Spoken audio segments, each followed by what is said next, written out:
On l'a vu pendant cette conférence, il y a énormément de sujets nouveaux liés à la data, donc beaucoup de nouvelles technologies qu'on a pu aborder. Et donc finalement, je dirais la complexité majeure que l'on rencontre aujourd'hui, c'est finalement se dire comment je fais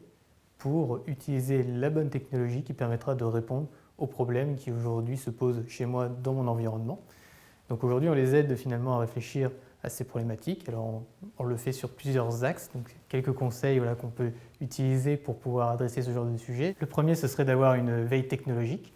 donc c'est-à-dire pouvoir déjà vérifier tous les outils qui sont disponibles sur le marché, pouvoir regarder leurs points forts, leurs défauts aussi, très important, pouvoir vérifier leur connectivité dans l'environnement qui est déjà préexistant, et également aussi de vérifier leur simplicité d'utilisation pour qu'au quotidien ce soit le plus simple et le plus fluide possible. Le deuxième point, ce serait aussi d'avoir une bonne analyse des différents processus déjà existants, c'est-à-dire pouvoir relever tous les irritants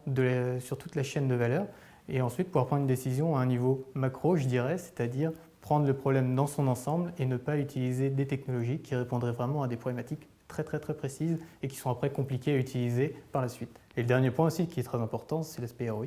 Il faut aussi vérifier que ces différentes technos répondent à la problématique, mais en même temps nous permettent d'avoir des gains significatifs. Et donc il faut également prendre en compte le ROI indirect dans ces études, notamment la satisfaction client ou encore le bien-être des collaborateurs, qui rentrent bien sûr en compte.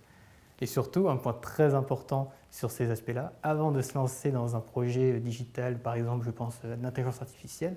bien vérifier les fondements de nos systèmes d'information pour vérifier que la data quality est bien cohérente, donc c'est-à-dire déjà peut-être s'assurer de cette problématique dès le début, c'est-à-dire au moment de la collecte des informations, vérifier que le flux de données est bien cohérent. Il faut bien sûr pouvoir accéder à la donnée très facilement et que la donnée puisse finalement passer d'un système à un autre sans problématique. Et enfin, le dernier point à vérifier, c'est bien sûr l'aspect réglementaire, donc bien vérifier que tout ce que nous faisons est en adéquation avec les nouvelles normes qui sont mises en place.